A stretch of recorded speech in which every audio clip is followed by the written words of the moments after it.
안녕하세요. 우리 서로 인사 나누십시다.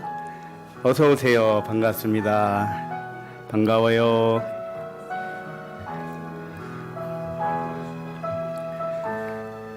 기도하겠습니다. 하나님 아버지, 사랑하는 아들들에게 물 세례와 성령 세례로 거듭나게 하심을 감사합니다. 물 세례를 통하여 육신에서 태어난 육신은 도구와 상징으로 깨닫게 하심을 감사합니다. 성령 세례를 통하여 성령에서 태어난 영은 생명과 평안임을 깨닫게 하심을 감사합니다. 우리 모두 생명과 평안을 누리게 하심을 감사합니다. 그리스도의 생명과 평안을 빼앗을 만한 그 어떤 것도 존재하지 아니함을 믿사오니 실체가 없는 그림자에 놀라지 않게 하여 주옵소서. 모든 일은 잠깐 보이다가 사라지는 안개와 같사오니 오직 영과 진리만이 진실인 줄 믿습니다. 감사드리며 그리스도 이름으로 기도합니다. 아멘.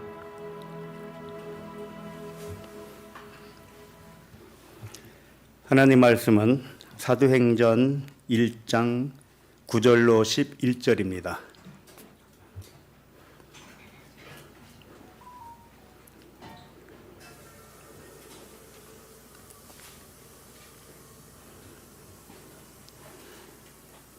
우리 한 목소리로 9절부터 11절까지 읽겠습니다. 시작. 이 말씀을 마치시고 그들이 보는데 올려져 가시니 구름이 그를 가리워 보이지 않게 하더라. 올라가실 때에 제자들이 자세히 하늘을 쳐다보고 있는데 흰옷 입은 두 사람이 그들 곁에 서서 이르되 갈릴리 사람들아 어찌하여 서서 하늘을 쳐다보느냐. 너희 가운데서 하늘로 올려지신 이 예수는 하늘로 가심을 본 그대로 오시리라 하였느니라. 아멘. 사도행전 세 번째 말씀 제목은 올라간 방식대로 오리라입니다. 오늘 말씀은 사람들이 가장 많이 오해하는 말씀 중에 하나입니다. 오늘 말씀은 예수님의 재림에 관한 말씀이기 때문입니다. 재림을 믿었었죠. 지금은 어때요? 그런 재림은 안 믿죠. 예수님이 하늘로 승천하시면서 약속하시기를 내가 하늘로 올라간 것을 너희가 본 대로 그대로 다시 오겠다 이렇게 기록한 말씀이기 때문에 사람들은 오해할 수밖에 없습니다. 많은 사람들이 이 말씀을 문자대로 믿고 오해를 했습니다. 기독교인들에게는 기독교 2000년 역사가 재림을 기다리는 삶이었었다고 해도 과언이 아닙니다. 이 문제는 국내외를 막론하고 대부분의 믿음이었습니다. 그러나 아직까지 문자대로의 재림은 일어나지 않았습니다. 휴거라든지 옛날에 그 다미선교회 1990년대 시한부 종말론을 주장하고 그대로 따르는 사람들이 많이 있었지요. 일반 기독교 교회에서도 역시 재림에 대해서는 그렇게 믿고 있습니다. 문자대로 다 믿고 있어요. 그러나 진실은 무엇일까요? 오늘 말씀을 통해서 진실이 밝혀지기를 바랍니다. 모든 말씀은 비유로 하신 말씀이라고 했습니다. 성경 말씀이 비유법으로 썼기 때문에 비유의 말씀이라고 한 건 아닙니다. 예수님은 비유 아니면 말씀하지 않으셨다고 하셨지요. 그러나 실제 보면 예수님은 비유만 말씀하신 게 아니거든요. 복음서를 읽어보면 비유로 말씀하신 부분이 전부 아니었습니다. 비유를 하지 않고 직설적으로 하신 말씀도 얼마든지 볼 수가 있지요. 그런데 왜 비유가 아니면 말씀하지 않았다고 하셨을까요? 그 이유는 비유법을 썼기 때문에 비유가 아니라 말씀이 너희 밖에 있으면 비유가 되는 거야, 이 말씀입니다. 우리가 성경 말씀을 보면서 그 당시에 있었던 이야기도 들리고 어떤 사건도 듣지 않습니까? 근데 그건 내 밖의 일이죠. 내 밖에 있으면 그것이 사실이든 사실이 아니든 전부 누구에 대한 비유라고요? 나에 대한 비유. 예를 들면 내 모습을 거울에 비춰서 나타난 내 모습은 나에 대한 비유죠. 거울에 비친 자기 모습을 보면서 나와 똑같은 사람이 저기 또 있네 이렇게 할 사람 없지요. 그럼 뭐라고 그래요? 거울 속에 나와 똑같은 사람이 있는 게 아니고 거울 속에 내 모습이 비쳤네 이렇게 말을 하잖아요. 그러니까 거울 속에 있는 내 모습은 내가 진짜지 거울 속에 있는 나는 가짜잖아요. 그림자죠. 그걸 비유라고 하는 겁니다. 이와 같이 모든 말씀은 나를 가리켜 기록한 말씀이기 때문에 비유가 되는 것이에요. 비유를 헬라어로 파라볼레라고 합니다. 파라볼레는 옆으로 놓았다, 옆으로 던져놨다 이겁니다. 나를 옆에 것으로 던져놓은 거예요. 그림자로. 여기 서 있으면 그림자가 생기잖아요. 그게 비유라는 뜻입니다. 그러므로 예수님의 고난과 죽음과 부활과 승천과 다시 오심은 나를 가리켜 기록한 비유입니다. 아셨죠? 이런 설명은 자주 했기 때문에 잘 아시리라 믿습니다. 오늘 제목이 올라간 방식대로 오리라입니다. 올라갔던 방식 그대로 다시 오신다는 거예요. 잘 생각해 보세요. 예수님이 산 채로, 살아있는 채로 몸이 승천하였다면 그것을 봤지요. 그러면 몸을 가지고 그대로 온다는 뜻입니다.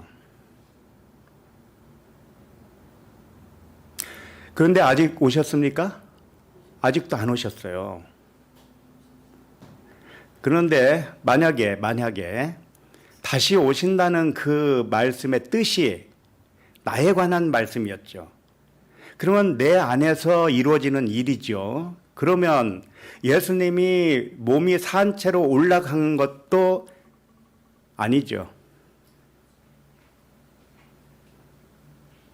아니, 산채로 올라갔으면은 산채로 내려와야 맞다니까요. 그런데 산채로 내려오지는 않잖아요. 그러면 산 몸을 가지고 올라간 것도 아니죠. 의미상 그렇단 말이에요. 의미상. 사람들은 좀 머리를 좀 써보면은 금방 알 수가 있어요. 하나님이 그런 머리를 줬단 말이죠. 그러나 왜 못하는 줄 알아요? 영이 깨어나지 못하면 절대로 이해를 못합니다. 지금 제가 엄청난 말씀을 하고 있는 거 눈치채고 있습니까? 예수님이 몸을 가지고 이 땅에 오는 게 아니라면 몸을 가지고 올라간 것도 아니란 말이에요. 이제 큰일 났죠. 그러면 승천도 부인하는 것이고 재림도 부인하는 거 아닙니까? 네? 오늘로써 이제 토부와 인연을 끊을 사람이 생길 것 같아요. 전에는 동정녀 마리아가 그 육체의 처녀가 아니라고 했더니 나가신 분도 계시고, 이제 오늘은 승천도 승천이 아니고 재림도 그 재림이 아니다고 하니까 이제 나가실 분이 또 생기죠. 네, 그래서 제가 예언을 한 번 한 적이 있습니다. 여기에 남으실 분은 12명이라고 그랬어요. 그렇다고 숫자로 생각하지 마세요. 12이 뭡니까? 12이 아들만 낳는다는 뜻이에요. 아들, 12의 아들, 12 사도. 여러분들은 12 제자이고 아들이고 사도예요. 얼마나 귀한지 모릅니다. 이걸 믿다니. 네? 그래서 이 오늘 제목 말씀이 올라간 방식대로 오리라는데, 우리 성경 오늘 본문 끝에 보면 하늘로 가심을 본 그대로 오시리라 이렇게 되어 있죠. 그 말씀을 좀 줄여서 올라간 방식대로 오리라 이렇게 했습니다. 이 말씀을 나를 가리켜 하신 비유의 말씀이라면 이제 어떻게 적용을 해야 될지 우리 각자에게 적용하는 방식이 바르게 되기 위해서 말씀을 잘 살펴보도록 하겠습니다. 자, 그러면 9절을 한번 다시 읽겠습니다. 9절 시작. 이 말씀을 마치시고 그들이 보는데 올려져 가시니 구름이 그를 가리워 보이지 않게 하더라. 자, 이 말씀의 배경은 이렇습니다. 우리가 지난주 8절까지 봤죠. 그 8절 말씀이 뭐냐면 오직 성령이 너희에게 임하시면 너희가 권능을 받고 예루살렘과 온 유대와 사마리아와 땅끝까지 이르러 내 증인이 되리라 하시니라. 이거였습니다. 자, 그리고 이렇게 말씀을 하시고 바로 이어서 주신 말씀이 예수님의 승천 말씀이었습니다.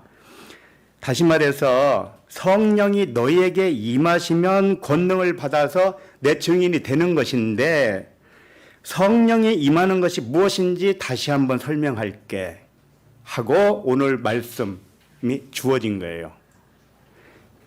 그러니까 9절에서 예수 자신이 하늘로 올라갔다가 올라간 그 방식대로 다시 오는 것, 사람들이 재림이라고 생각하는 것, 이 사건이 곧 성령이 너에게 임하는 사건이다, 이 말씀이에요.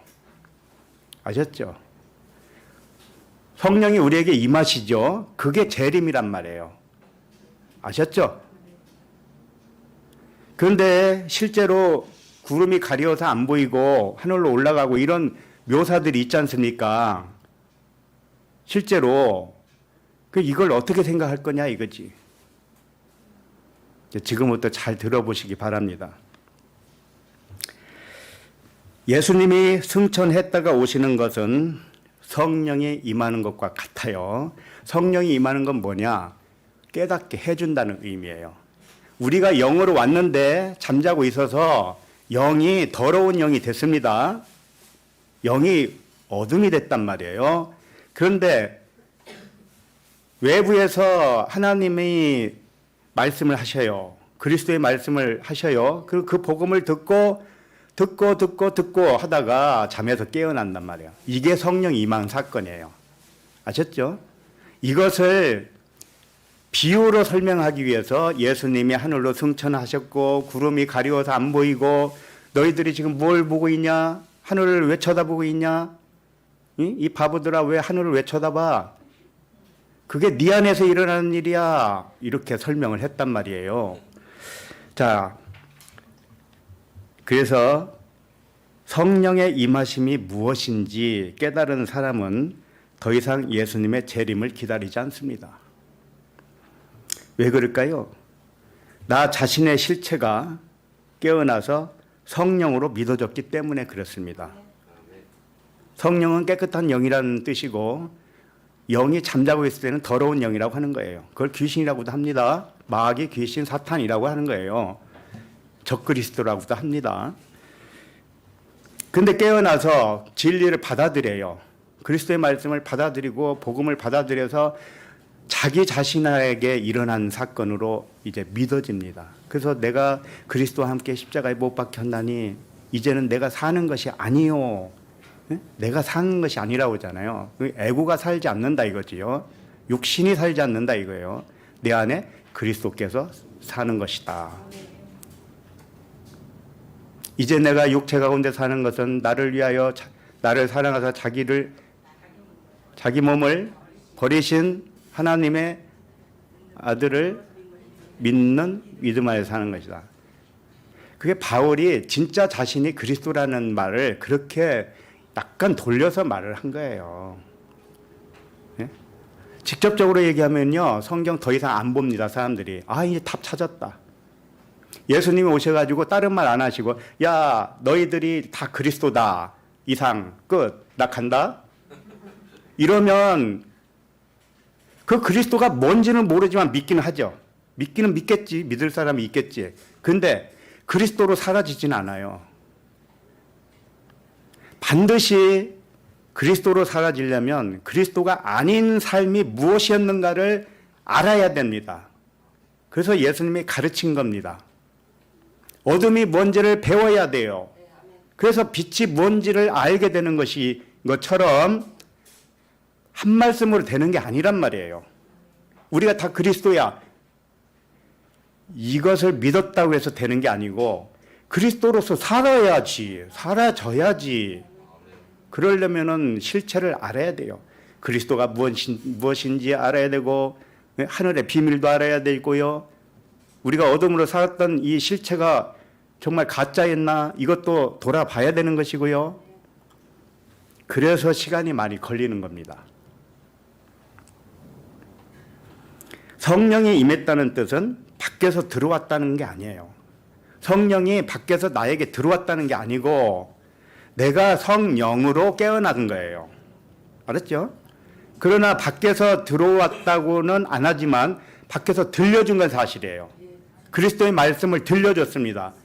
그러니까 무덤 속에 있는 자들이 아들의 음성을 들을 때가 온다. 그리스도의 말씀을 들을 때가 온다. 그러면 무덤에서 살아나리라 그러잖아요. 무덤이 우리 육체란 말이에요. 그래서 성령이 임했다는 것은 일어났다는 뜻입니다. 임하심, 나타나심, 또는 오셨다 이런 표현들이 뭐냐면 외부에서 오고 외부에서 임했다 이런 뜻이 아니에요. 절대 그게 아니고 내가 누워있다가 일어났다라는 뜻입니다. 일어났다. 알았죠? 일어나니까 나타났다. 이게 파루시아예요. 임하였다. 몰랐던 것이 드러났다. 밝혀졌다. 이런 것입니다. 우리는 원래 처음부터 완전한 영으로 왔기 때문에 외부에서 뭐 들어오고 자시고 할 게 없는 거예요. 다만 깨우는 소리만 들려야지요. 밖에서. 그래서 문 밖에서 내가 두드리니 그러잖아요. 졸지도 않고 주무시지도 않는 그 하나님이 나와 하나로 연결돼 있지만 나는 객체로 왔기 때문에 부분으로 왔기 때문에 잠자고 있었어요. 그러면 졸지도 않고 주무시지도 않는 하나님이 깨울 수밖에 없잖아요. 아들아 일어나라. 아들아 일어나라.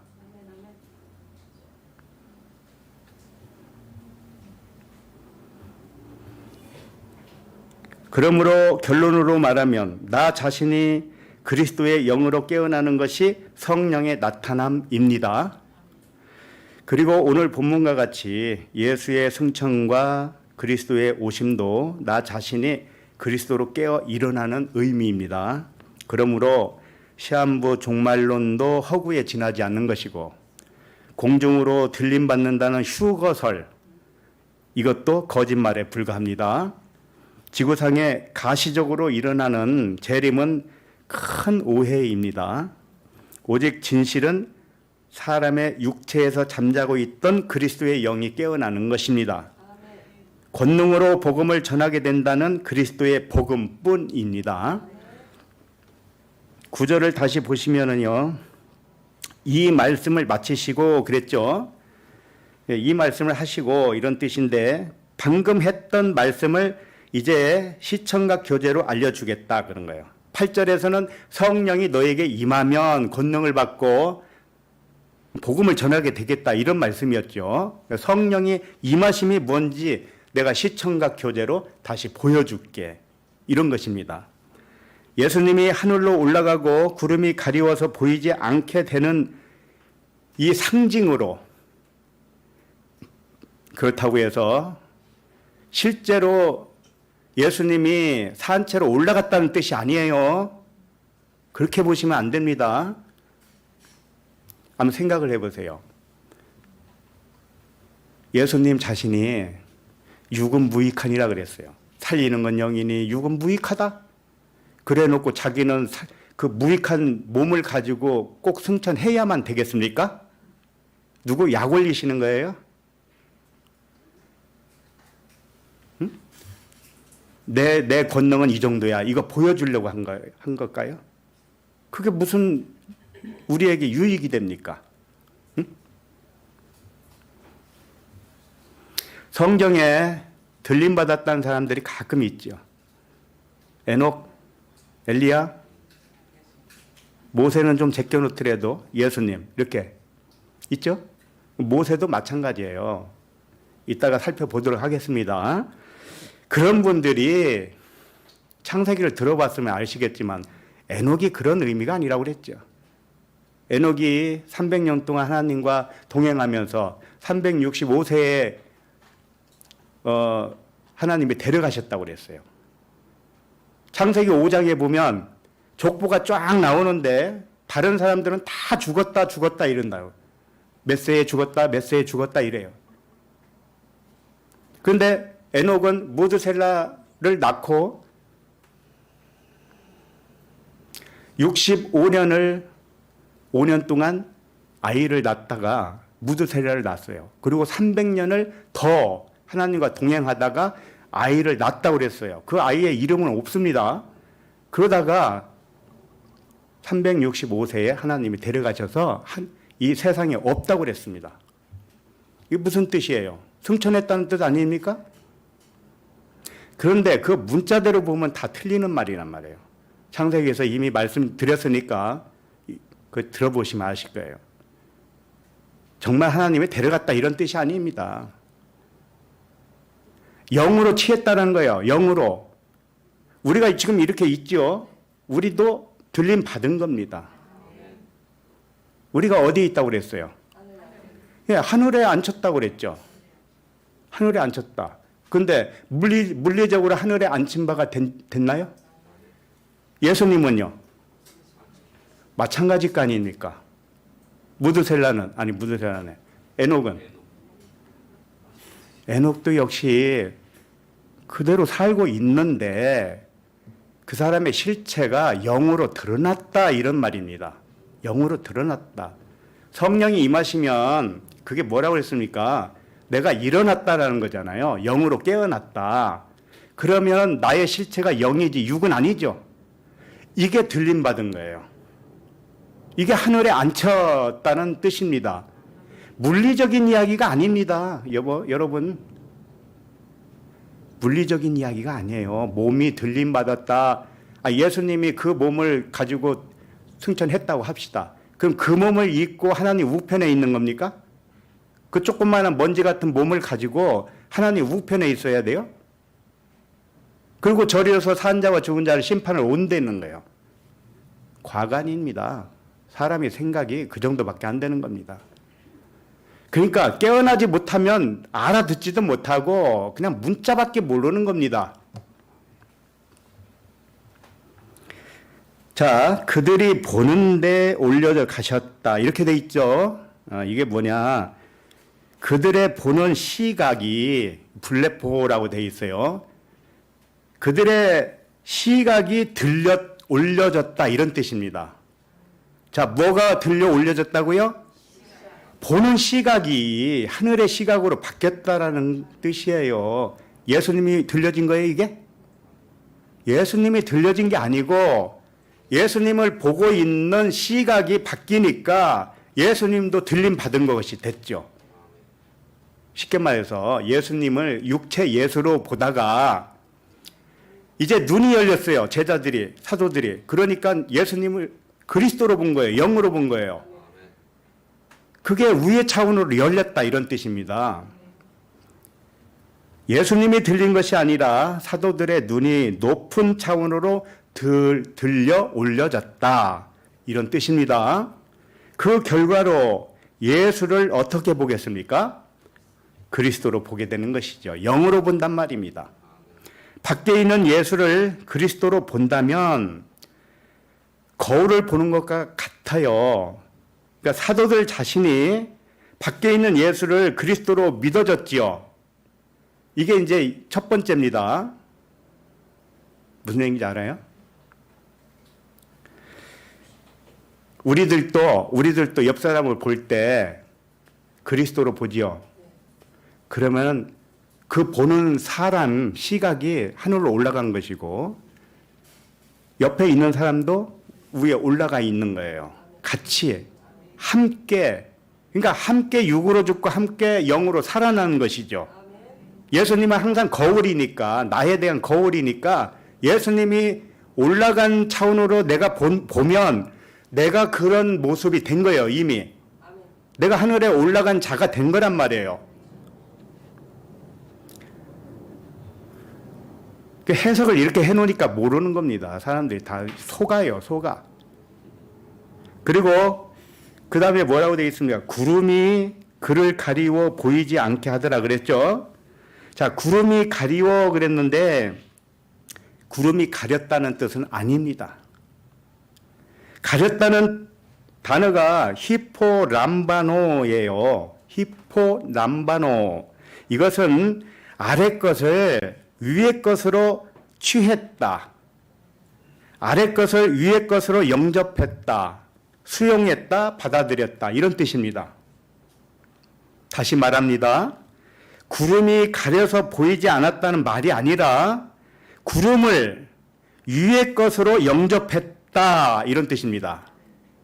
그럼 구름이 뭡니까? 예수잖아요. 보이는 것이 구름이에요. 이 보이는 육체를 보이지 않는 것으로 영접했다. 그럼 무엇으로 영접했다는 거예요? 그리스도로 영접했다. 그리스도는 땅의 사람이 아니잖아요. 하늘 차원이잖아요. 다 우리 얘기를 하고 있습니다. 우리가 사람을 볼 때 육체를 따라 판단하지 않고 영을 따라 분별하기만 한다면 나는 하늘에 있는 자가 되는 것이고 그 사람도 하늘에 있는 자가 되는 것입니다. 함께 하늘에 앉힌 바 된 것입니다. 오늘 이 말씀을 하고 있는 거예요. 그래서 이 원어를 좀 보면은 옵달모스라는 단어가 있는데 그 단어가 여기서 번역이 안 됐어요. 옵달모스가 눈입니다. 눈. 그러니까 보이지 않았다는 말이 있지만은 눈 이야기는 없죠. 그러니까 의역을 한 거죠. 이것을 제대로 번역을 하면 이렇게 돼요. 구름을 위의 것으로 영접했기 때문에 눈으로는 볼 수 없었다. 이런 뜻입니다.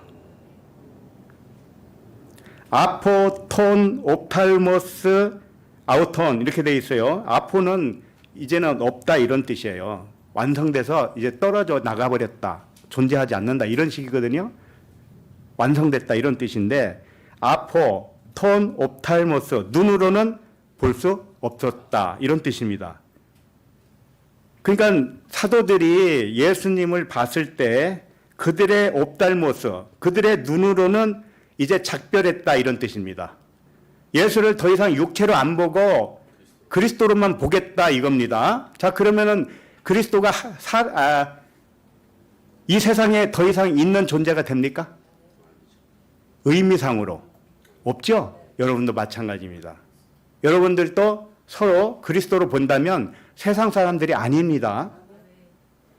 더 이상 세상에 없는 거예요. 그게 에녹이었단 말이에요. 하나님이 데려가서 더 이상 세상에 없었다.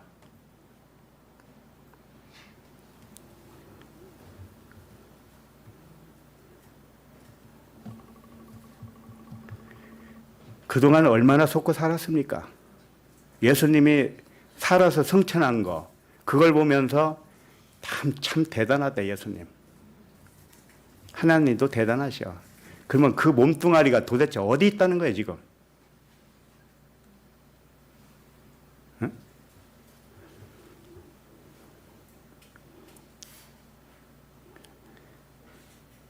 구름을 위의 것으로 영접했기 때문에 그들의 눈과 작별하게 되었다. 이런 말씀입니다. 구름은 아래 것이에요. 그게 예수라는 뜻입니다. 육체 예수. 자, 위의 것은 뭡니까? 그리스도이고 영이죠. 진리죠. 이게 위의 것입니다. 그러니까 아래 것을 위의 것으로 봐요. 우리들이 이 세상을 볼 때 세상으로 보지 않고 하나님의 능력과 신성으로 본다고 그랬잖아요. 그게 바로 그 말씀입니다. 아래 것을 위의 차원으로 보는 겁니다. 아래 것을 위의 차원으로 보면 육체를 따라 판단할 게 있습니까? 없지요. 전혀 없습니다. 그 사도들의 눈을 열어서 육신으로 보는 차원을 영과 진리의 차원으로 높여주니까 육체 예수를 보는 눈이 사라지고 예수 안에 있는 그리스도만 믿음으로 보게 되었다는 말씀이 되겠습니다. 그러면 구름은 무엇인가 좀 구체적으로 말씀을 드리게 되면 구름 속에 무지개를 숨겨놨다고 그랬죠. 무지개를 두었다. 그 무지개는 뭐냐? 7 언약의 말씀이죠. 그리스도예요. 다시 말하면 무지개는 그리스도인데 7 언약 차원이죠. 자, 그런데 구름 속에 두었어요. 그럼 구름은 뭐냐? 증인이란 뜻이에요. 증언자. 오늘 말씀을 7 언약으로 볼 때 9절, 10절은 여섯째 날에 해당이 됩니다. 그리고 11절은 일곱째 날입니다. 여섯째 날은 사람을 창조했다고 그랬잖아요. 기억나시죠? 창세기에.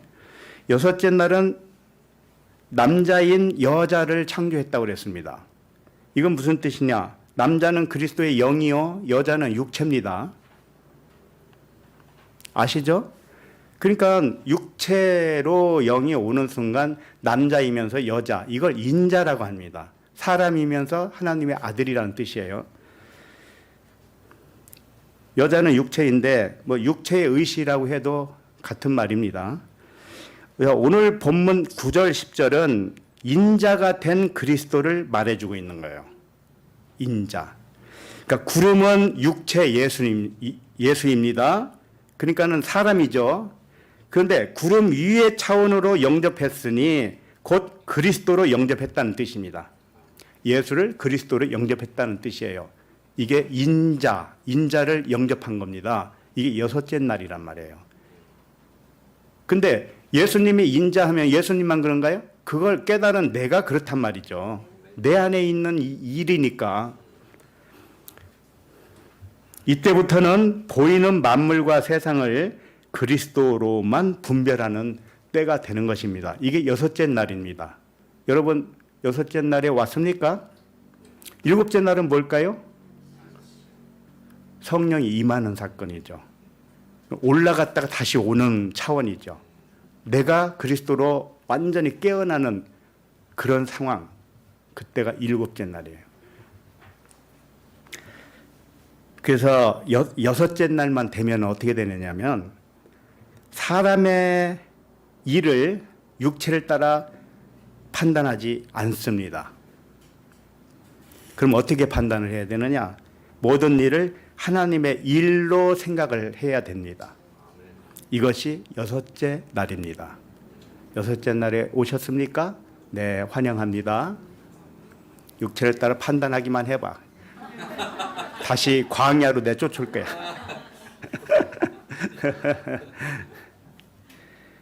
자, 구름은 증언자라고 했습니다. 보이는 만물이 증언자 구름이에요. 그리고 이 세상이 증언자 구름입니다. 보이는 육체가 증언자 구름이에요. 그리고 말씀으로 보면 율법이 증언자 구름입니다. 구름이 증언하는 것은 무엇일까요? 너희가 그리스도다 이겁니다. 우리 자신의 실체가 그리스도야, 영이야, 하나님의 아들이야, 이것을 증언해주고 있단 말이에요. 그러니까 이 세상 모든 것은 나를 증언해주는 하인입니다. 하인. 알았죠? 만물을 그 발 아래에 둔다고 그랬잖아요. 네? 그리스도 아래에 두는 겁니다. 이 세상은 내가 밟고 가는 거지 세상에 함몰되지 않습니다. 바다 위를 걷는 것이지 빠져 들어가면 안 되죠. 고린도전서 10장 1절을 봅니다.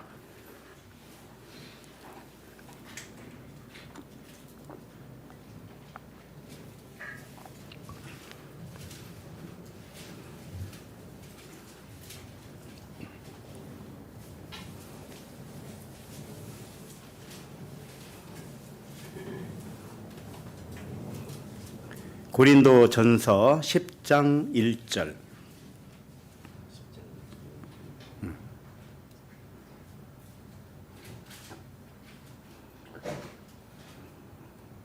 네, 읽습니다. 형제들아, 나는 너희가 알지 못하기를 원하지 아니하노니 우리 조상들이 다 구름 아래에 있고 바다 가운데로 지나며. 이스라엘 백성들이 애굽에서 홍해의 물 세례를 받고 광야로 나온 사건, 이걸 세례라고 합니다. 그런데 그것을 어떻게 표현하고 있느냐면 구름 아래에서 바다 가운데로 지나갔다, 이렇게 표현합니다. 그러니까 구름, 바다는 어떤 상징성을 가지고 있겠죠. 그렇죠? 바다는 율법을 의미하고 구름은 하늘에 있잖아요. 구름은 하늘에. 그죠? 그러니까 하늘의 징조, 또 뭐 이렇게 얘기하는데, 구름은, 바다는 율법이라면 구름은 상징물이에요. 예를 들면은 율법 성전 있죠. 율법 성전. 또는 육체, 사람. 알았죠? 세상. 이런 것들이 다 구름이란 말이에요. 그러니까 어렵게 생각하지 마시고 구름이나 바다나 다 똑같아요. 상징물이다. 나를 증언하는 증언자다. 이렇게 생각하시면 됩니다. 그러니까 그 다음에 2절을 봅니다. 시작. 모세에게 속하여 다 구름과 바다에서 세례를 받고. 네. 율법은 모세로부터, 은혜와 진리는 예수 그리스도로부터. 이 말씀 기억나시죠? 네. 그러니까 모세의 상징은 뭐냐면 율법이란 말이에요. 그러니까 이스라엘 백성들이 모세에게 속했다는 뜻은 율법에 속해서 이제 죽었다 이겁니다. 율법은 죄를 깨닫게 하려 함이요. 율법으로는 의롭게 될 자가 없다는 것을 가르쳐 주는 거죠. 이게 모세에게 속하여 세례받는 그런 의미를 말하는 거죠. 그래서 모세에게 속하여 했다. 율법에 의하여 세례를 받았다. 이 율법을 구름과 바다로 표현한 것이죠. 이제 구름이 뭔지 아시겠죠? 네. 그 다음에 히브리서 12장 1절을 보세요.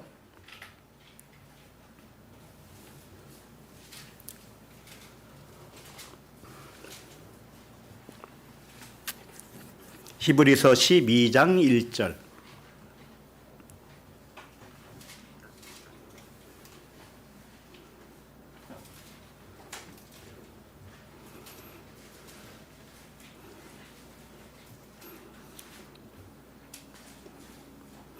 시작. 이러므로 우리에게 구름같이 둘러싼 허다한 증인들이 있으니 모든 무거운 것과 얽매이기 쉬운 죄를 벗어버리고 인내로서 우리 앞에 당한 경주를 하며. 그랬어요. 여기 허다한 증인들을 구름이라고 했습니다. 보이는 모든 것이 증인이에요. 구름이란 말이에요. 이제 아셨죠? 그 다음에 마가복음 13장 26절을 봅니다.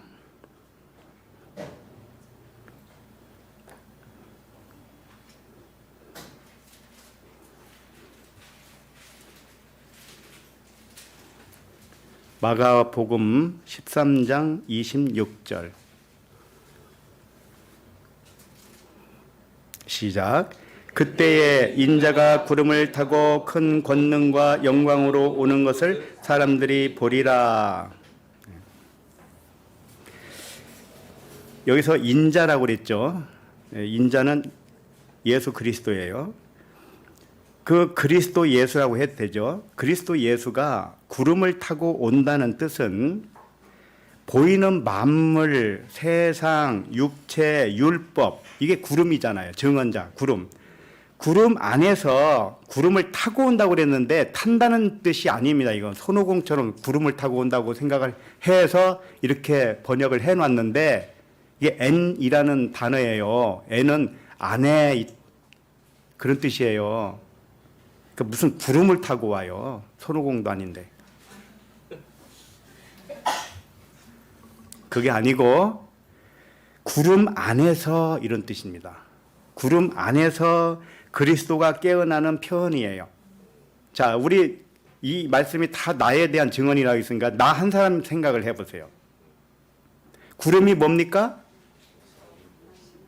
이 육체잖아요. 육체, 구름. 구름 속에 있는 영이 있죠. 나의 진짜 나. 영이 그러니까 구름 안에 있잖아요. 안에서 깨어난단 말입니다. 깨어나면 구름 타고가 아니고 구름 안에서 내가 온 거예요. 구름 안에서 온 거예요. 자, 그러면 데살로니가전서 4장 15절을 봅니다.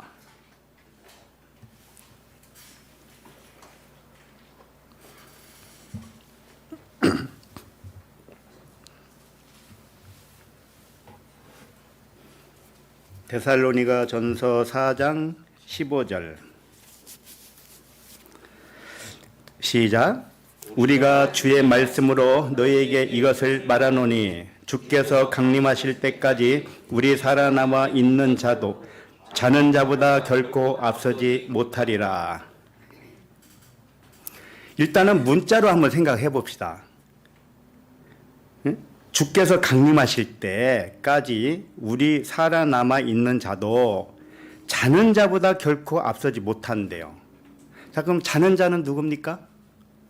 예를 들어서 오늘 주님이 재림한다고 합시다. 그럼 우리는 살아있죠. 근데 죽은 자들보다도 앞서지 못한대요. 이게 뭐예요? 죽은 자보다 우리 산 자가 앞서지 못한다는 거예요. 뭘 앞선다는 걸까요?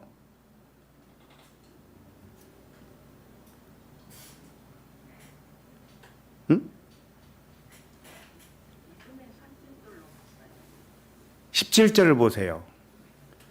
17절 보면 그 후에 우리 살아남은 자들도 그들과 함께 구름 속으로 끌어올려 공중에서 주를 영접하게 된다. 자, 그러니까 영접하게 되는 것을 말하는 거죠. 그런데 죽은 자보다 이 지금 살아있는 자가 먼저 주님을 영접할 수가 없다는 거죠. 앞설 수가 없다 이거예요. 그럼 이걸 어떻게 생각하십니까? 이게 무슨 뜻으로 생각하십니까? 믿음의 선진자로 봤어요. 믿음의 선진들이 지금 죽어서 지금 하나님 나라에 있잖아요. 네. 그러니까 그 사람들보다 우리가 살아있는 자가 먼저 앞서지 못한다. 그런데 계속 읽어보면은요, 죽은 자가 먼저 영접을 한다고 그랬어요.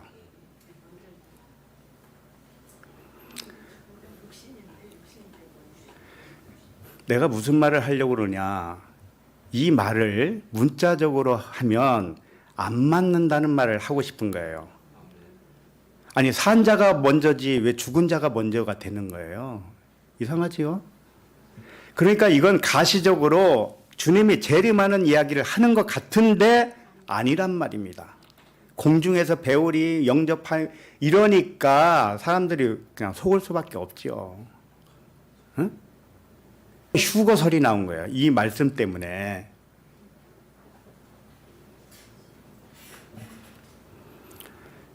휴거가 아니라고 얘기하려니 참 이거 난 돌맞게 생겼습니다.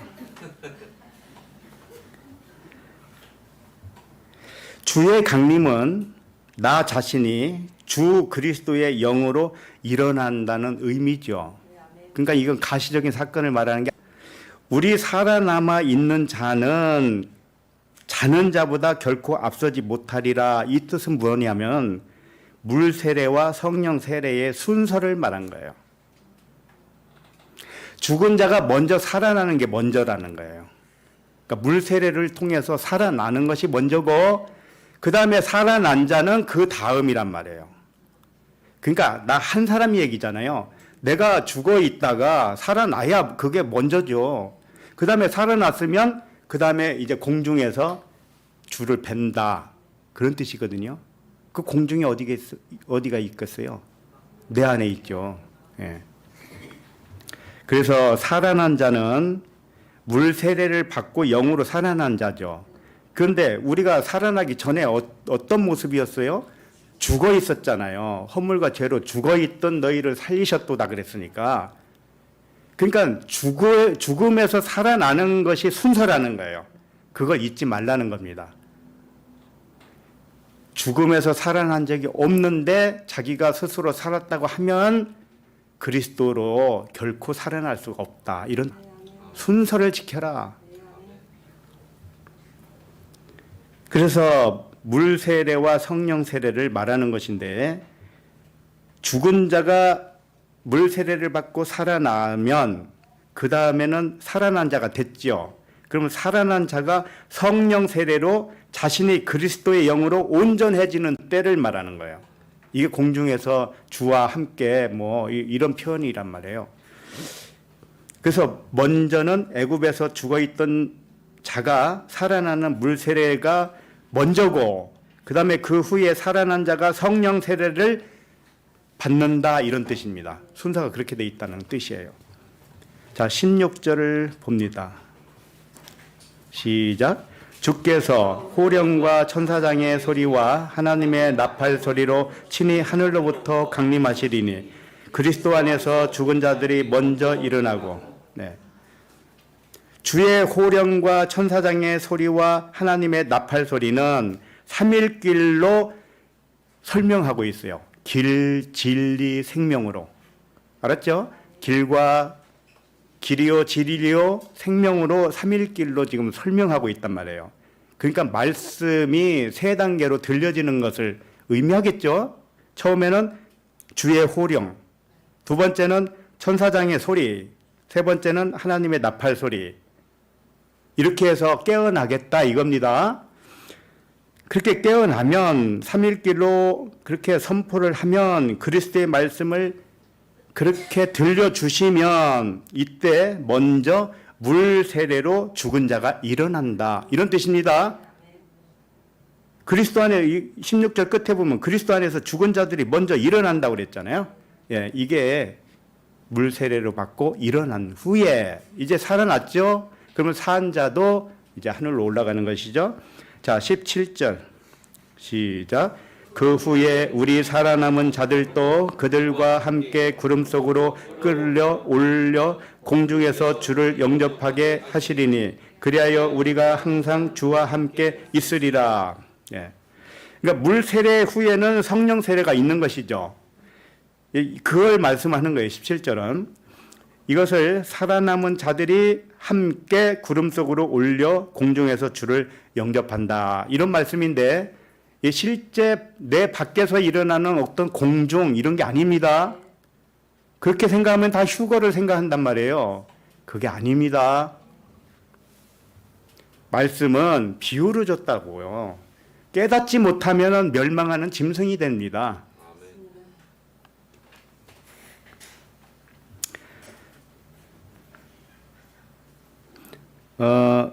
이것을 살아남은 자들이 함께 구름 속으로 올려 공중에서 주를 영접한다, 이것을 문자대로 상상하지 마시기 바랍니다. 공중은 의미가 뭐냐면 보이는 것의 반대의 개념이에요. 보이는 만물의 반대 개념, 보이지 않는 것, 이걸 공중이라고 하는 겁니다. 단어는 아에르라는 단어예요. 그러니까 이것은 공중, 표면적으로 단어 뜻을 번역할 때 공중 또는 하늘 또는 대기 중에 뭐 이렇게 표현할 수는 있습니다. 그러나 구름 속의 진리의 영역을 말하는 거예요. 지금 구름을 이야기하잖아요. 자꾸 구름 얘기가 나오죠.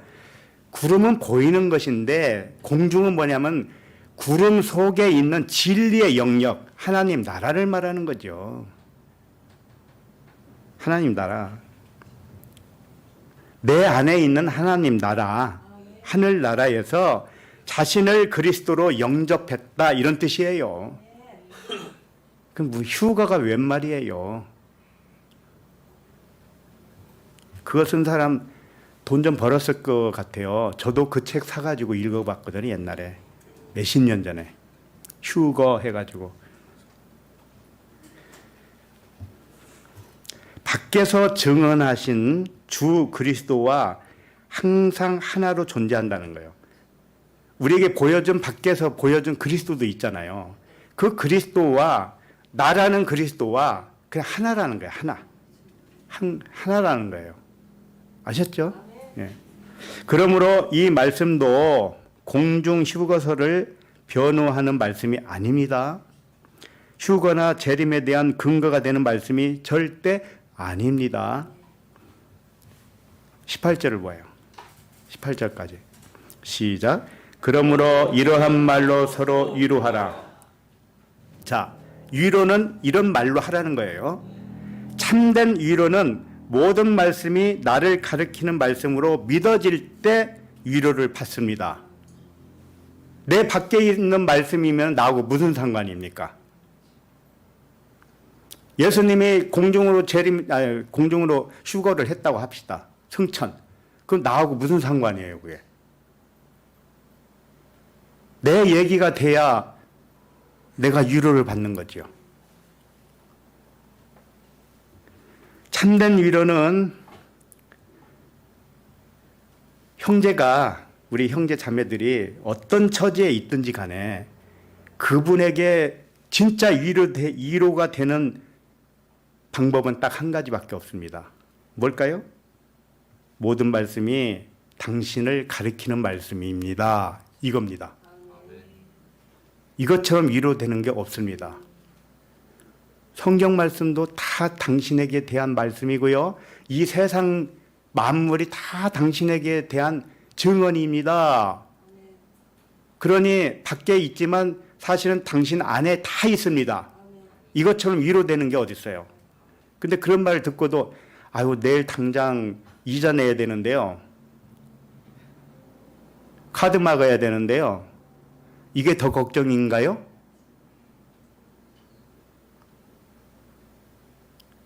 당신 안에 다 있다니까. 왜 카드 값 걱정을 하고 있어? 왜? 다 있다니까. 은행 돈도 당신 거예요. 그냥 맡겨놓은 거예요. 그냥 다른 사람이 써도 당신이 쓰고 있는 거예요. 그게. 그런데 뭐가 어쨌다고?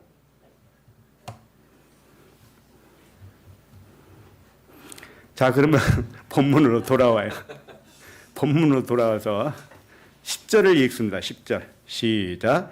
올라가실 때에 제자들이 자세히 하늘을 쳐다보고 있는데 흰옷 입은 두 사람이 그들 곁에 서서. 다시 한번 말씀드리지만 실제로 예수님이 하늘로 올라갔다는 뜻이 아닙니다. 사도들에게 성령의 임하심을 다르게 표현하는 것이에요. 성령의 임하심은 하나님의 영이 나의 영을 깨워서 깨닫게 된 영을 깨끗한 영, 성령이라고 하는 겁니다. 그러므로 사도들에게 하늘문을 활짝 열어서 사도들의 내면을 변화시키는 사건을 지금 이렇게 기록한 거예요. 잘 들으셔야 됩니다. 예수님이 산채로 올라갔다 그런 뜻이 아니고 예수님을 바라보는 차원이 달라졌다는 말씀을 이렇게 표현하는 거예요. 그래서 원문에 보면 이 자세히 쳐다보았다가 제일 앞쪽에 나와요. 단어 자체가. 그러니까 자세히 쳐다보았다가 제일 먼저입니다. 자세히 쳐다봤다는 뜻이 뭐냐면 앞에 보이는 그 예수님, 육체가 보이죠? 육체를 보면서 자세히 봤다. 이건 관찰했다 이런 뜻이에요. 예수님의 의미가 무엇일까? 그동안 들은 말씀을 다시 생각해 본 거예요. 너희들이 그때는 생각나게 될 것이다 그랬어요, 예수님이. 그게 무슨 뜻이에요? 3년 반 동안 쫓아다니면서 예수님에게 말씀을 들었는데 그때는 깨닫지 못했어요. 그러다가 나중에 깨닫게 되는 것이 생각났다, 이렇게 표현한 겁니다. 자, 그러면 예수가 그리스도로 하늘의 존재로 깨달았다는 뜻입니다. 누가 봤을 때? 사도들이 눈이 그렇게 열려서 사도들이 변한 이야기를 하는 것이지 예수님이 승천했다는 얘기를 하는 게 아닙니다. 다시 말씀드리지만 예수님이 물리적으로 하늘로 올라갔다는 뜻이 절대 아닙니다. 쉽게 말하면 예수를 그리스도로 깨달았다는 말씀이에요. 에베소서 2장 6절에 보면 함께 일으키사 그리스도 예수 안에서 함께 하늘에 앉히시니, 이게 성도들의 이야기죠. 우리들이 그리스도 예수 안에서 함께 하늘에 앉혔다는 거예요. 언제요? 물리적으로요? 그런 적이 없지요. 그러면 예수님의 승천도 물리적인 이야기가 아니라는 거예요. 그쯤은 알 수 있지 않나요? 바본가요? 하기야 거의 다 바보지. 문자대로 믿으니까 바보지. 그래서 멸망하는 짐승이라고 한 거예요. 그런 사람들을 보고. 좀 호되게 말을 해야 깨어나거든요. 그래서 독사의 자식들아, 이렇게도 말씀을 하는 겁니다. 깨어나라고. 슬슬 얘기하면은 신심하다고 그래요. 또 어떤 사람이 그러는데 토보 말씀은 신심해서 못 듣겠다고. 그럼 어떻게 해요? 막 소리를 바락바락 질러야 되는 거예요? 욕도 해가면서? 참나. 그 옛날에 부흥 강사들이 왜 인기가 많았나 이제 알겠네. 욕을 잘했거든. 개라고 그러고 말이야. 그러니까 우리도 이 문자대로 그리스도 예수와 함께 하늘에 앉았다는 얘기는 아니지요. 물리적으로는 그렇게 되는 게 아니잖아요. 그러니까 우리의 의식이 초월적인 의식으로 변화된 상태를 비유로 표현한 말씀입니다. 사도행전 본문에 예수께서 하늘로 올라갔다는 표현도 실제 육체의 몸이 하늘로 올라갔다는 말씀이 아닙니다. 영적 상태를 알려주는 비유의 말씀인 거예요. 조금만 생각해 봐도요. 아니, 예수님이 그냥 몸을 가지고 승천한들 그게 뭐가 대수예요? 도대체가 그게 하나님이 능력이 이쯤 된다고 보여주고 싶은 거라고요? 아니, 그거 아니더라도 많이 있는데요. 이미 하나님 잘 알아요. 저 우주 만물 창조하셨다면서요. 그런데 무슨 뭐 산 사람이 한 사람 올라갔다고 해서 그 대수입니까? 사람들은 가시적인 기적만을 기적이라고 생각을 해요. 절대 그런 게 아닙니다. 내 내면 세계가 바뀌는 것만큼 위대한 사건은 없는 거예요. 예. 자, 10절을 다시 보시면 올라가실 때에 제자들이 자세히 하늘을 쳐다보고 있는데, 이것은 뭐냐면 올라갈 때 올라가는 모습을 자세히 봤다는 게 아니고 자세히 봤다는 게 제일 앞에 있다고 그랬잖아요. 자세히 봤더니 하늘의 차원으로 보이기 시작했다는 거예요. 그때 흰옷 입은 두 사람이 그들 곁에 서서 그랬는데, 흰옷 입은 두 사람, 이 사람은 아네르라는 단어입니다. 아네르는 히브리로 말하면 이슈와 같아요. 남자란 뜻이에요. 남자. 남편, 남자, 그리스도라는 뜻입니다. 자, 그런데 흰옷 입은 두 사람은 그리스도 예수예요. 아셨어요? 그런 의미에서 영과 진리로 깨어난 우리들 한 사람 한 사람이 흰옷 입은 두 사람입니다. 남자인 여자라고 했잖아요. 우리가 남자이면서 여자. 근데 남자는 영이니까 흰옷이고 여자는 몸이니까 육체니까 검은 옷입니다. 검은 옷이에요. 그런데 이게 앞뒤가 바뀌어. 이제 몸이 영 안으로 들어가고 영이 몸을 감싸버려요.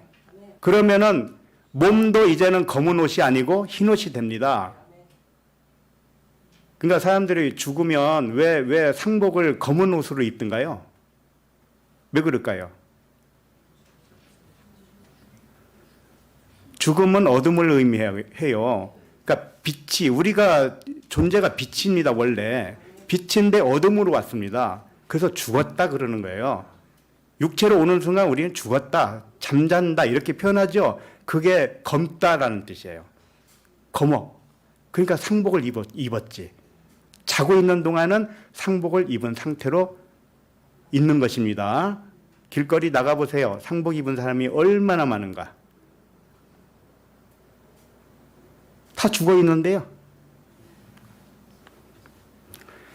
그래서 흰옷 입은 두 사람은 이제는 내가 영이 깨어나잖아요. 그러면 육체도 몸도 부활의 몸이라고 해주는 겁니다. 부활의 몸. 몸을 처음에는 육신의 의식이 지배했는데 그 다음에는 영의 의식으로 지배를 하기 때문에 몸도 흰옷 입은 여자가 되는 것입니다. 그래서 여기서는 흰옷 입은 두 사람, 두 아네르, 두 남자 이렇게 말을 하는 거예요. 처음에는 우리가 남자이면서 여자였는데 나중에는 남자 둘이 돼버려요. 다 남자예요, 둘. 영도 남자, 진리도 남자가 이렇게 되는 것이죠.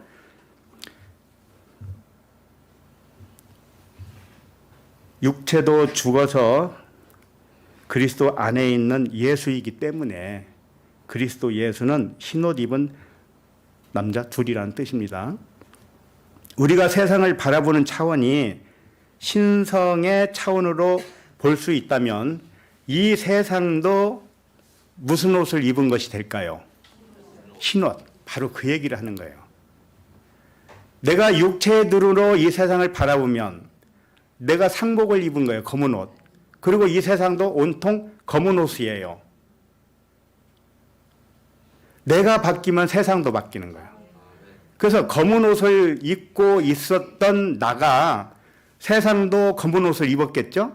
그러면 세상이 나에 대해서 못 바뀌고 내가 세상에 대해서 못 바뀌면 검은 옷을 입은 상복 입은 자들은 다 죽은 거죠. 둘 죽고 이제 흰옷 입고 둘로 살아난 거죠. 그 어디나 천국이죠.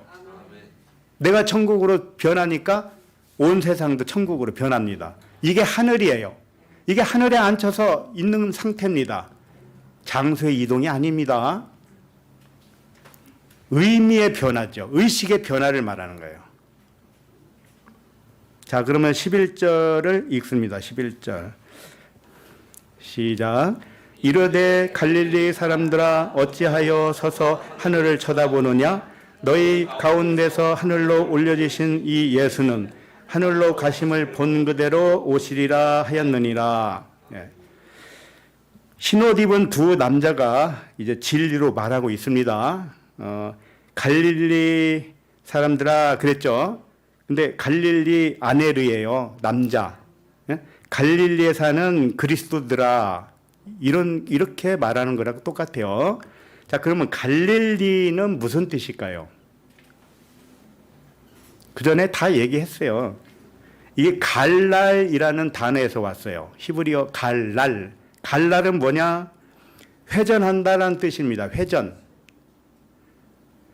그래서 성령의 수레바퀴를 갈랄이라고 그래요. 아셨죠? 그러니까는 성령의 수레바퀴는 보이는 수레바퀴는 아닙니다. 보이지 않아요. 회전하지만 회전하는 그림자가 없으니까 안 보인다는 뜻이죠.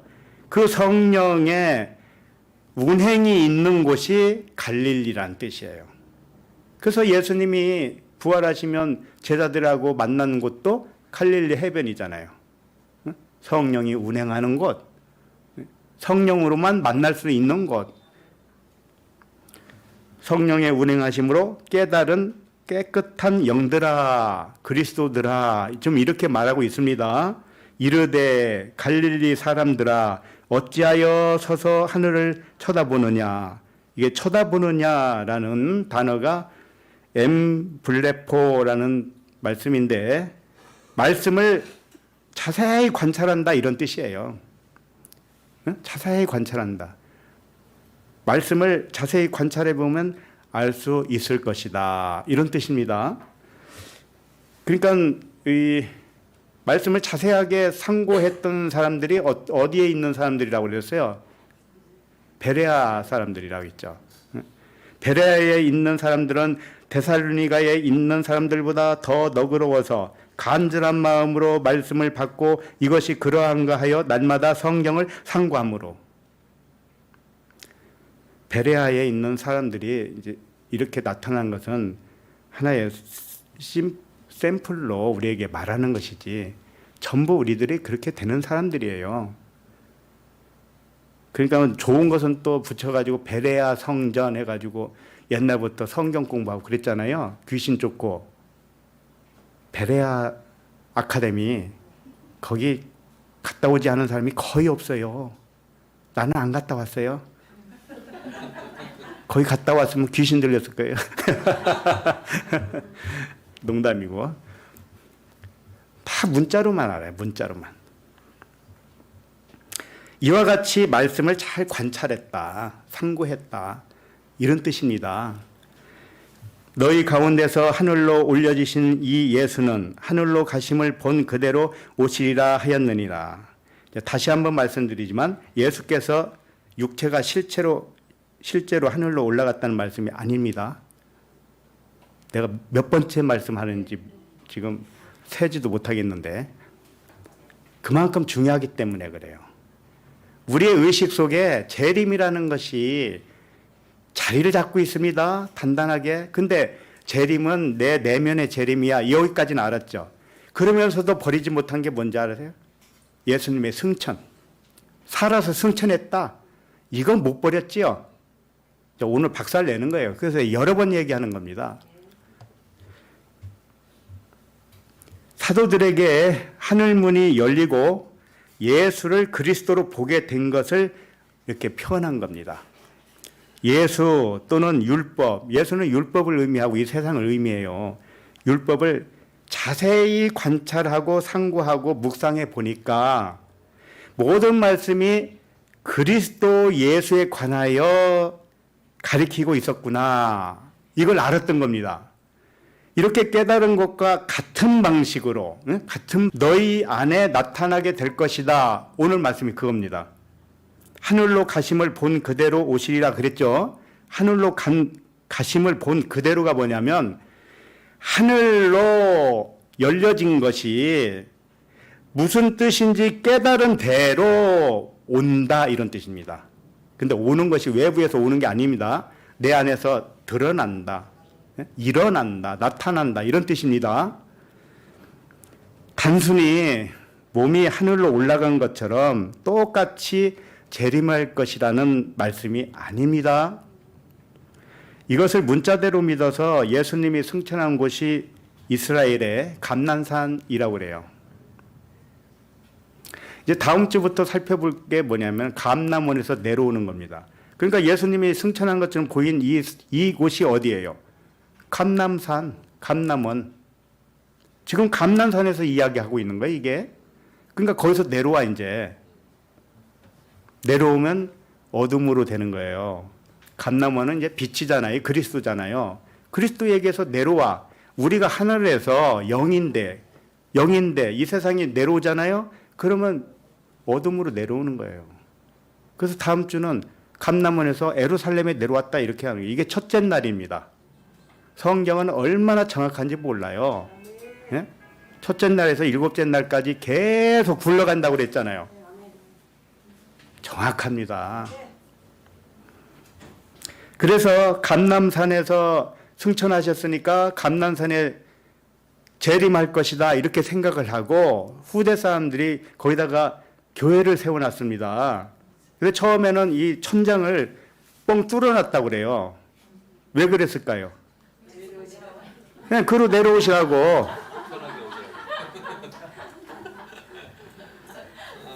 근데 나중에 이슬람이 거기를 장악해가지고 뚜껑을 또 덮어버렸어요. 재림 못하게. 그러다가 또 그거 다 파괴되고 다시 세우고 막 이런 역사가 있죠. 그래서 물론 올라가신 그대로 온다고 했으니까, 예? 몸이 올라갔으니까 몸이 그대로 내려온다고 생각할 거 아닙니까? 그런데 이 본문 말씀 그게 아니고 네가 깨달은 것처럼, 응? 예수를 그리스도 차원으로 깨달은 것처럼 네 안에 그렇게 되리라. 예, 그 말씀입니다. 이걸 누가 하려나? 아휴.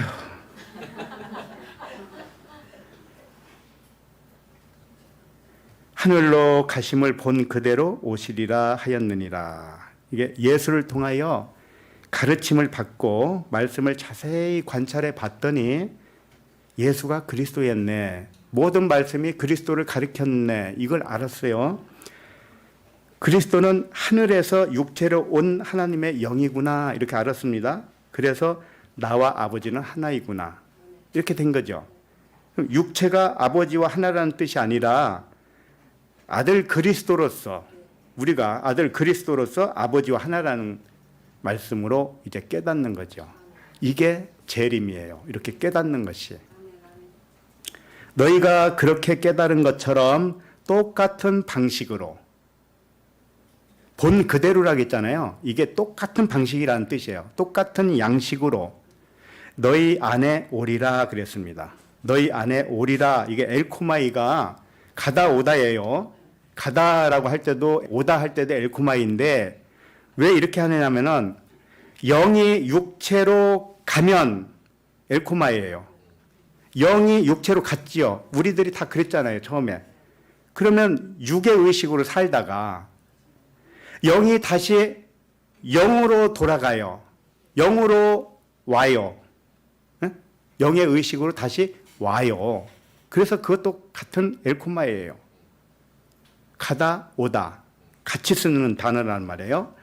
이게 다시 말해서 너희 안에 오리라. 너희가 보고 올라가신 그대로 본 것처럼 그대로 오리라. 이게 이제 의역이란 말이에요. 번역을 그렇게 해서 그렇지. 다시 말하면 너희가 그렇게 깨달은 것처럼 똑같은 방식으로 너희 안에 나타나리라. 이 말씀입니다. 그래서 오늘 제목이 올라간 방식대로 오리라 그랬잖아요. 응? 다시 말하면 깨달은 방식 그대로 네 안에 나타나리라. 이제 이런 말씀입니다. 예수 그리스도의 증언을 통해서 예수가 그리스도로 하늘에 앉는 것처럼, 의미상으로 앉는 것처럼 그 방식 그대로 너희의 영이 하늘의 차원으로 하늘에 앉아있게 되리라. 오늘 말씀이 그런 말씀이에요. 이와 같이 하늘에 앉아있는 상태가 일곱째 날 안식에 들어간 것입니다. 그래서 오늘 말씀 끝에는 일곱째 날이에요. 그러므로 11절은 일곱째 날인데 우리가 일곱째 날은 만만치 않구나. 여섯째 날도 만만치 않았잖아요. 그렇기 때문에 하나님이 자꾸 보여주는 거, 이게 설명을 해주시는 겁니다. 너의 의식이 변하라, 변하라. 땅에서 하늘로 올라가, 제발 좀. 땅을 보는 눈은 땅하고 결별해야 돼요. 아셨죠? 그러면 결별하면 땅에서 살지 말라는 뜻이에요? 아니죠. 땅을 하늘로 살으란 말이에요. 하늘로. 그래야 평안이지. 그래야 생명이죠. 이 오늘 본문 말씀 너무 중요하기 때문에 세 절만 가지고도 하는데 진짜 할 말이 많아요. 다 뒤져볼 수도 없어요. 너무 많아서. 복음서에서도 막 숱하게 그런 말씀을 하셨고요. 승천과 재림에 대한 것처럼 말세 뭐 이런 것도 나오고. 근데 예수님의 재림설, 이걸 문자대로 보아도 맞지 않는다는 것을 좀 보여드리고 싶어요. 지금까지 내가 설명한 것은 그건 당신의 해석이지. 실제 그러겠어? 이렇게 반문할 수도 있습니다. 자, 그렇다면 그럼 문자대로 하자고요. 문자대로 하는데 안 맞으면 어떻게 하겠습니까? 500원?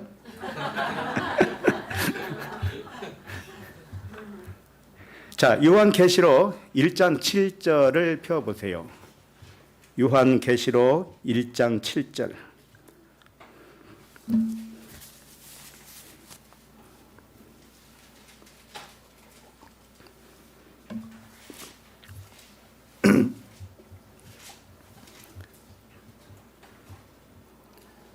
찾으셨죠? 네, 읽습니다.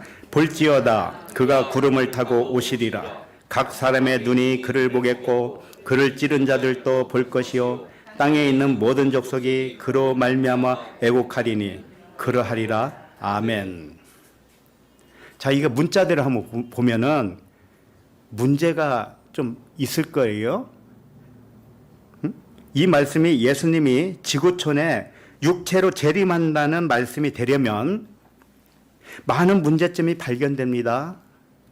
그 중에 대표로 한두 군데 보면 첫 번째, 예수님이 구름을 타고 온다면 지구상에 있는 사람들이 동시에 볼 수 있나요?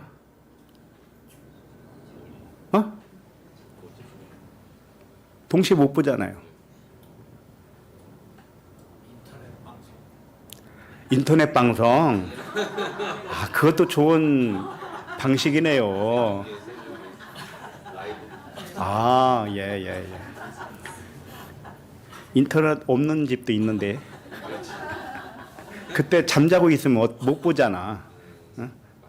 그럼 또 재방송 해줄라나?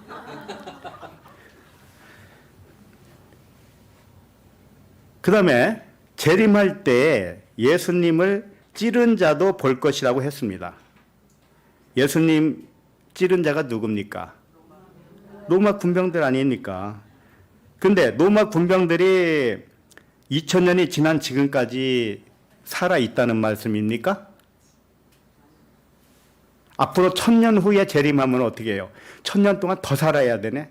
한 3000년을 살아야 돼요? 이게 말이 됩니까? 아니죠. 안 되죠, 말이. 그러므로 지구의 땅에 예수님이 재림할 것이라는 교리는 오해를 넘어서 사기치는 것과 같습니다. 사람을 협박하고 말세가 가까이 왔으니 주에게 충성을 다하여 깨어 기도하라고 합니다. 안 그렇습니까? 그러나 그런 가르침은 주를 폭행하고 있다는 것을 아셔야 돼요. 모르고 하는 것은 하나님을 폭행하는 거예요. 그래서 바울이 그랬습니다. 나는 폭행자요. 자기가 언제 폭행을 했어요? 근데 폭행자라는 거예요. 그러니까 문자대로 봐도 안 맞는 것을 왜 이렇게 굳이 그걸 우기는지 모르겠습니다. 왜 그럴까요? 깨달음이 없으니까 그런 거예요. 자, 그러면 마가복음 8장 38절을 보세요. 마가복음 8장 38절.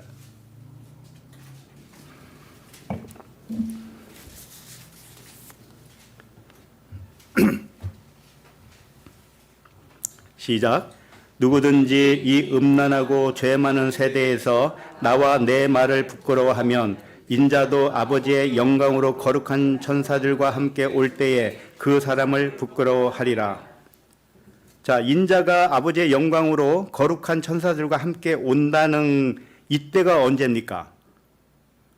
소위 말해서 예수 재림의 때잖아요. 맞죠?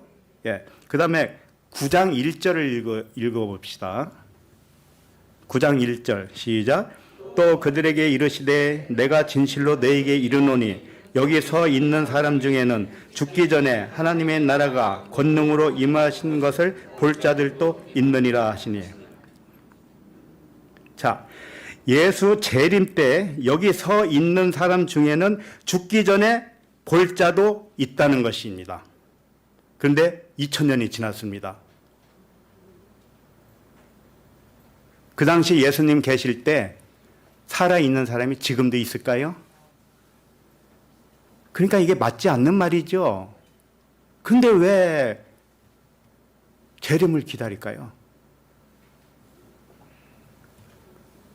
2000년 전에 거기 서 있는 자 중에 아직도 죽지 않은 사람이 있단 말입니까?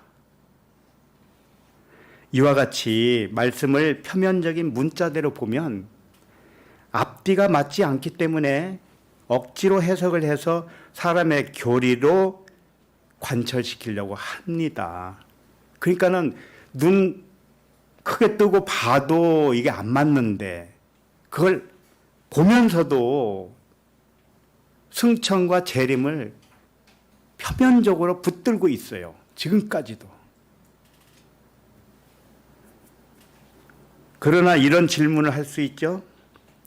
예수님의 지상 재림은 믿지 않지만 예수님의 승천은 사실이지 않을까요? 아직도 이렇게 생각하실 분이 있을 것 같습니다. 왜? 2000년 동안 있었던 교리입니다. 교리. 사도 신경을 보세요. 저리로서 산 자와 죽은 자를 심판하러 오시리라. 심판. 근데 하나님은 아무도 심판 안 해. 이랬단 말이에요. 그 말은 왜 또 빼먹어요? 심판하는 자가 따로 있으니 네 말이니라 그랬단 말이에요. 심판하는 자가 누구야? 네 말이 심판하더라. 네 말이 너를 심판하는 거지. 나는 아무도 심판 안 해. 왜 이런 말은 왜 빼먹어요? 근데 재림이 와가지고 심판하러 온단 말이에요. 하나님이 할 일이 되게 없네요. 차라리 만들지를 마시지. 우주 만물을 만들지를 말지. 만들어 놓고 심판을 해요. 지옥에 쳐넣어요.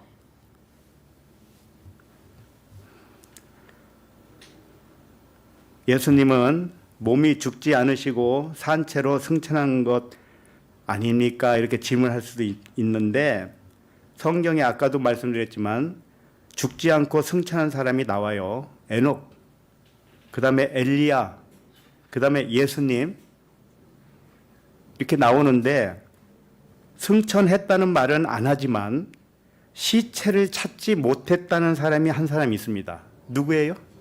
모세예요. 창세기에서 에녹의 승천에 대하여 해석을 했으니까 들어보시면 알겠고요.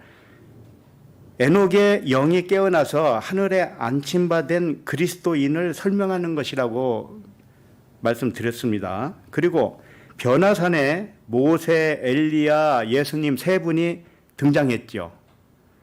그리고 그들의 공통점이 무엇이었습니까? 세상에서 시체를 찾을 수 없는 사람들입니다. 엘리야도 시체를 찾을 수 없었죠. 모세도 그랬죠. 예수님도 그랬습니다. 맞죠? 이 세 사람이 변화산에서 몸이 하얗게 변했습니다. 이것이 무엇을 의미할까요? 이게 승천을 의미하는 거예요. 네? 하얗게 변했다는 게 승천이란 말이에요. 그러니까 지금 변화산에서 무엇을 말하고 있겠습니까? 얘들아, 우리가 몸을 입고 이 세상에서 그대로 승천했다는 이야기가 아니야. 변화되는 것을 말한 거야. 이것을 보여준 사건이 변화산의 사건이란 말이에요. 사람들이 못 깨달으니까 그렇게까지 하신다니까요. 그러니까 이 세 사람의 승천은 의식의 변화를 상징으로 증언한 사건이죠. 유다서 1장 9절을 펴보세요.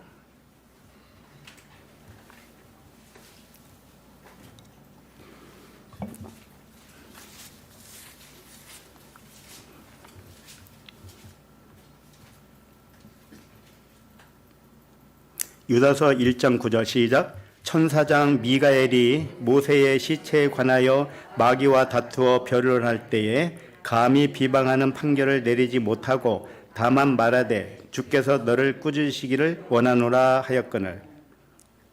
자, 미가엘 천사장과 마귀가 다투었습니다. 미가엘 천사장은 천사니까 영이겠죠. 이걸 꼭 영이라고만 생각하지 마시고 깨어난 그리스도인이라고 생각해도 돼요. 아셨죠? 그 다음에 마귀는 누굴까요? 그 다음 절 보면 마귀는 이 사람들이라고 그랬어요. 이성 없는 사람, 이성 없는 짐승과 같다고 그랬잖아요. 그러니까 마귀는 사람이에요. 마귀도 그렇고 미가엘 천사장도 그렇고 영적 존재인데 마귀는 영이 깨어나지 못한 상태, 예? 깨닫지 못한 상태, 이성 없는 짐승, 그것을 상징으로 지금 말하고 있는데 무엇을 가지고 다퉜어요? 다툰 것은 모세에 대하여 다퉜는데 그럼 모세에 대해 어떻게 다퉜을까요? 자, 이 마귀는 잘 들으세요. 지금의 기독교인들이 거의 다 마귀입니다. 왜? 문자대로 보기 때문에. 문자대로 보는 자를 마귀라고 그래요. 깨닫지 못하잖아요. 문자를 깨달아서 그 안에 있는 내용을 알아야 되는데 내용은 몰라요. 예수님이 승천하니까는 진짜 승천했나 보다 이렇게 믿는단 말이에요. 자, 한번 생각을 해보세요. 예수님이 살아있는 그 몸을 입고 그대로 승천했다 이렇게 기록을 했으니까 그대로 믿는 게 쉽습니까? 아니면 다른 의미로 믿는 게 쉽습니까? 그대로 믿는 것은 쉽죠. 초등생도 다 그렇게 믿을 수가 있으니까요. 이게 마귀란 말이에요. 그러면 천사장 미가엘은 모세에 대해서 뭐라고 설명을 할까요? 자, 마귀는 모세에 대해서 어떻게 생각하냐면은 모세가 승천했다고 생각하는 자예요. 왜? 시체를 찾지 못했으니까. 응? 그래서 모세를 우상숭배를 하는 자란 말이에요. 모세를 승천했으니까. 우리도 그랬지만 기독교인들이 예수님을 우상 이상으로 생각하는 이유가 뭡니까? 산 채로 승천했으니까. 이것처럼 엄청난 사건이 어딨냐 이거죠. 우리들은 범인이기 때문에 근접도 할 수 없는 일을 예수님은 하시지 않았느냐 이거잖아요. 그게 지금 이 마귀가 모세의 시체가 없는 것을 들어서 승천했다고 모세를 우상으로 삼는 겁니다. 예수를 우상으로 삼듯이 똑같습니다. 자, 그런데 미가엘은 이 기록은 상징으로 쓴 거란다 이렇게 설명을 했을 겁니다. 그런데 안 믿어요. 이 마귀가 안 믿어요. 깨닫지 못하니까 안 믿어요. 그러니까 모세의 그 시체가 찾지 못했다는 것을 미가엘은 자꾸 설명을 했을 겁니다. 모세를 통해서 영적인 일을 깨닫게 하기 위한 조치였지 이렇게 설명을 했을 거예요. 그런데 실제로 모세가 살아서 승천한 것이 아니라 진리를 설명한 것이지 이렇게 했는데 마귀는 안 믿어요. 그랬더니 뭐라고 했어요? 마귀가 안 믿고 복음을 받아들이지 않아요. 그리고 자꾸 우기니까 나는 더 이상 변론하지 않겠다. 이 일을 주께 맡겨서 너를 꾸짖기를 바란다. 이게 무슨 뜻이냐면은 그 마귀가 사실은 주예요. 깨어나면 주라고요. 그리스도니까 전부 다. 알았죠? 그러면 깨어나면 자기가 자기를 꾸짖는 거죠. 알았죠? 깨어나면 모세의 일도 진리로 받아들일 거 아닙니까? 그러면 육신의 생각이 꾸짖음을 받고 도망가는 거잖아요. 마귀가 도망가는 거죠. 바로 그 말씀을 하는 거지. 그 다음에 10절을 읽습니다. 10절. 시작. 이 사람들은 무엇이든지 그 알지 못하는 것을 비방하는도다. 또 그들은 이성 없는 짐승같이 본능으로 아는 그것으로 멸망하느니라. 예. 아까 마귀라고 그랬는데 바로 다음 절에서 이 사람들은 그러잖아요. 그러니까 마귀를 어떤 사탄 마귀 따로 있는 존재를 말하는 게 아니죠. 이 사람들은 무엇이든지 그 알지 못하는 것을 비방하는도다. 또 그들은 이성 없는 짐승 같아서 알로거스. 말씀이 없다 이런 뜻입니다. 말씀이 없는 자가 뭐냐? 이성 없는 짐승이라는 거예요. 말씀이 없다는 것은 깨달은 말씀이 없다라는, 깨달은 다섯 말씀이 없다라는 거예요. 그러니까 문자만 있다는 거예요. 문자, 글자만 있다는 거죠. 표면적으로만 알고 있다는 거예요. 그러니까는 모세가 죽어서 시체를 찾을 수 없으니까 승천했을 것이다. 이렇게 믿는 게 더 쉽잖아요. 모든 성경을 글자대로 알고 그 영적 의미를 모르는 사람들을 가리켜서 이성 없는 짐승이다. 이렇게 한 겁니다. 신명기 34장 6절을 볼까요?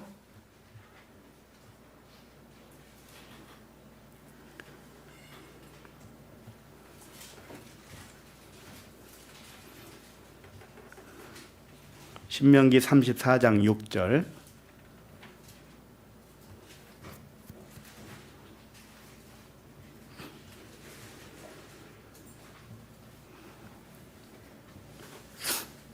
시작.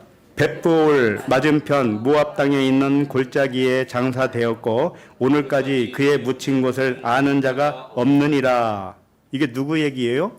모세 얘기입니다. 모세가 벳볼 맞은편 모압 땅, 여기서는 안 나오지만 느보산에서